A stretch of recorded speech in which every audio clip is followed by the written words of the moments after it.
possibly the Dimension Keeper wants from me? Why does he trying to stop me? This makes no sense. I thought we had a deal already. Gotta figure something out. And I can't keep putting her in danger. I mean, after all, it's me that he's after. I doubt she'll let it go though. Man, her family is already in danger. What am I gonna do? I wish there was a way. I mean, somehow. Maybe if I talk to him? No, that's a terrible idea. He'd probably just smite me right then and there and just call it. I know I'm safe in this city right now, but I can't stay here forever, that's for sure. I have to keep jumping dimensions.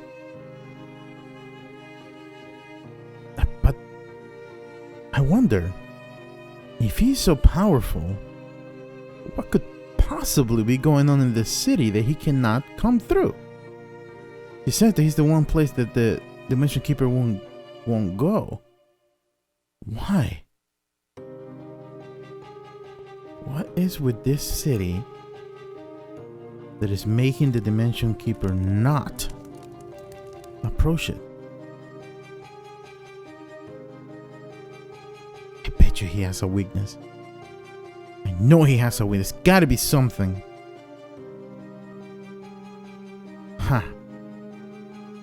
You know what? I better go ask her.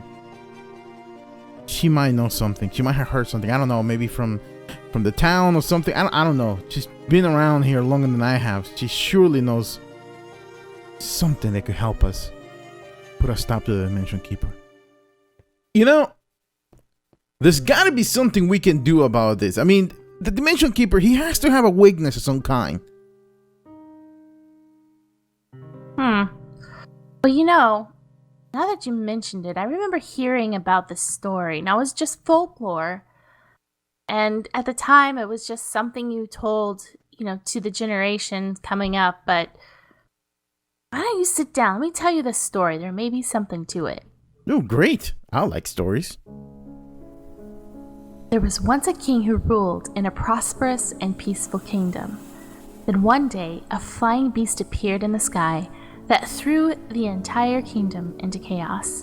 Beast started destroying city after city within the kingdom, and the best men were sent out by the king to stop the beast, but every single one failed.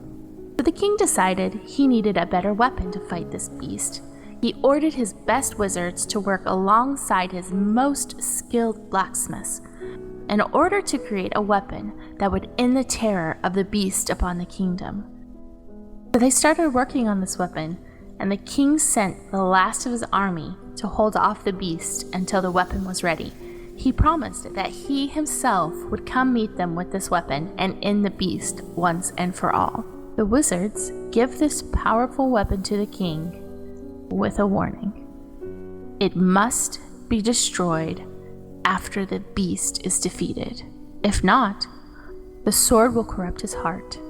Each time he wins a victory, he will lose a piece of his soul to the darkness from which this weapon was made. The wizards and the blacksmiths decided to create a sword made out of the trophies brought back by the king's best warriors that defeated the most powerful beasts and monsters the kingdom faced. The wizards warded the sword with the most powerful enchantments, creating the most powerful weapon the land has ever seen. The desperate king was hesitant to take this, but he could not bear to see any more of his citizens perish. So he took the weapon, and as he clutched it in his hands, he could feel the power and darkness within its sharp blade. As he reached the front of the battle, the beast spoke, saying, "Do you really think that your new toy could possibly defeat me? For I am not of this world, and many have come just like you, with their best new weapons, and failed to defeat me." The king replied, This is not just another world. This is Collaborators, and I am their king. The king launched an attack against the beast, But the beast, being so confident, just stood there. And as the sword struck him, fear came over him, and he felt the darkness consuming his life from within, and the beast fell. At that moment, the king became terrified by the power this weapon possessed. As the darkness consumed a piece of his soul, he felt powerful. His armies screaming in joy, and he turned to them and said, "This marks a new day in our kingdom.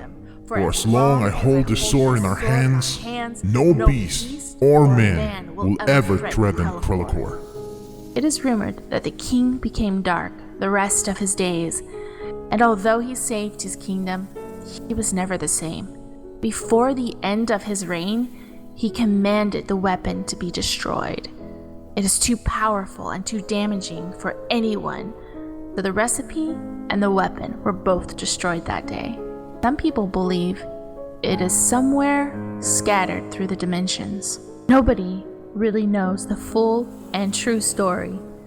Most believe it's just folklore, and that huge carcass we saw outside, a reminder of terrible days to Krelakor and a beware sign for others. That is the most epic story I have ever heard in my life. Wow. That's insane. I mean, who told you this? Oh, it was one that I actually overheard, and of course, it's so powerful you can't walk away from it, so... Oh my gosh. Huh. Yeah, that's what Do I you thought. think that could be? Could there really be a sword out there? Or at least the recipe of a sword that's that powerful? I mean, if we have something like that, Dimension Keeper will never, ever mess with us ever again. No, it's just a story. It's folklore passed on from generation to generation, you know? I doubt there's any truth to it at all. If only... Man, if I only knew where that castle was, where that kingdom is at, maybe we could talk to the people and, you know, maybe they know something, you know? Do you know which dimension it is and stuff? I mean, that'd be great. I would love to check this out. There might be some truth to this. Well, you're actually not far from it. What? What do you mean? Yeah, you're not far from this castle. So what do you mean? Well, the city you're in now, the City of the Dead, that's just a nickname. The nickname for when the city fell.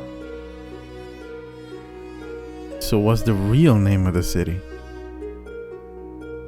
This is Krelakor.